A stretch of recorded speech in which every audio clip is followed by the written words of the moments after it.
En décembre 2024, la Norvège a suspendu provisoirement la prospection minière sous-marine autour du Svalbard dans l'océan Arctique.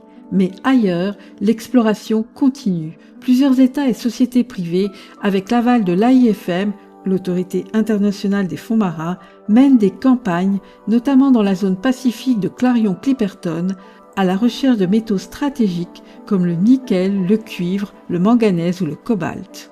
Mais à quel prix ?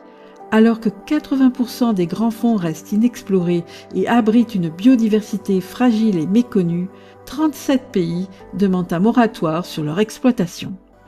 Quand on parle d'exploitation des ressources minérales des grands fonds marins, il s'agit de dépôts qui sont précipités par les fluides hydrothermaux très chauds qui ont été réchauffés à l'intérieur de la croûte océanique et qui ressortent sur le plancher océanique. Les deux autres espèces, c'est ce qu'on appelle les encroûtements, si c'est sur des falaises rocheuses dans les fonds marins, et on appelle ça des nodules si c'est autour de petits cailloux. Leur exploitation implique ou impliquerait de racler des très très grandes surfaces de fonds océaniques et donc de détruire des écosystèmes qu'on connaît très mal. On ne connaît peut-être que 10% de la diversité de ces organismes qui ont des métabolismes très lents et qui par conséquent se reconstitueraient certainement très mal, voire pas du tout. Après quelques années d'exploration et de compréhension des processus, la communauté scientifique est très largement en faveur d'une attitude de précaution, c'est-à-dire de ne pas se lancer dans cette exploitation. Si on ne comprend pas comment un milieu fonctionne, comment les êtres vivants dans ce milieu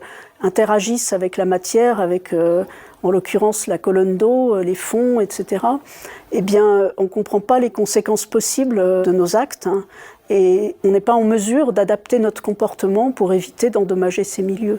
Quel est le rôle des courants pour entraîner les fluides qui sortent des sources hydrothermales ? Comment fonctionne la pompe à carbone ? Comment les organismes de la surface transfèrent la matière première carbonée aux organismes plus profonds ? Qui sont ces organismes plus profonds ? Comment est-ce qu'ils fonctionnent, etc.